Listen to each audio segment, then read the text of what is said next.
Steve Hilton joins us this morning. Right, Steve, the moment Trump came down that golden escalator, I think everything changed. What do you say? Well, I do agree, and I'm going to get to that in a second. But, Stuart, I just want to say something. Normally, when I join you on a Friday morning, I'm here with my cup of tea, which is still here. But for this special day, I brought a special drink, a bottle of champagne, which I will consume in your honour. So I want to thank you for giving me that opportunity. Oh, congratulations. It is... I want to add my voice to all the others. It is my favourite show to do. I love being with you. I'm going to be with you maybe in person next week, but thank you so very much and congratulations. Now, wait. You bring the bottle of champagne with you. We'll share it here, OK? Let's do that. Perfect. You're on.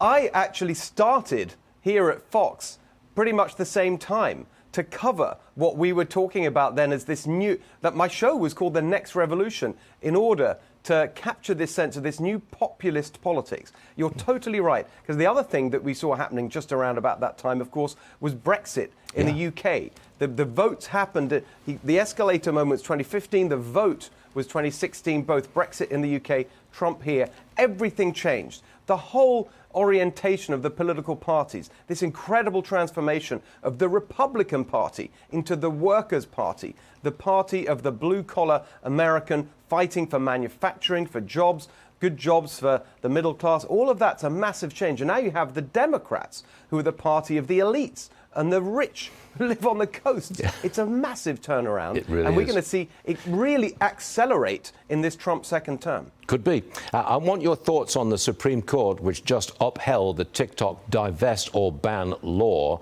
set to go into effect on Sunday.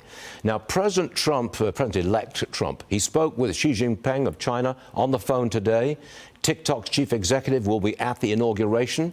I suspect there is a lot going on behind the scenes. I suspect that Trump is trying to negotiate something to keep TikTok available to Americans. What say you?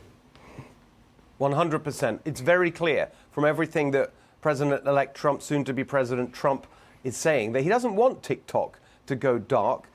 He sees it as a valuable platform. I'm sure he's concerned, and his team are concerned, about all the national security aspects that led to this ban in the first place. He's got very smart people around him. Mike Waltz, for example, as his national security advisor. They're very concerned about China. So I think you are going to see a deal which actually protects this platform that so many millions of Americans use, but in a way that mitigates the national security concerns. I don't know the shape of it. I don't know when we're going to see it, but I'm very convinced that that's what Donald Trump wants to see happen. And Trump's the guy to negotiate, that's for sure.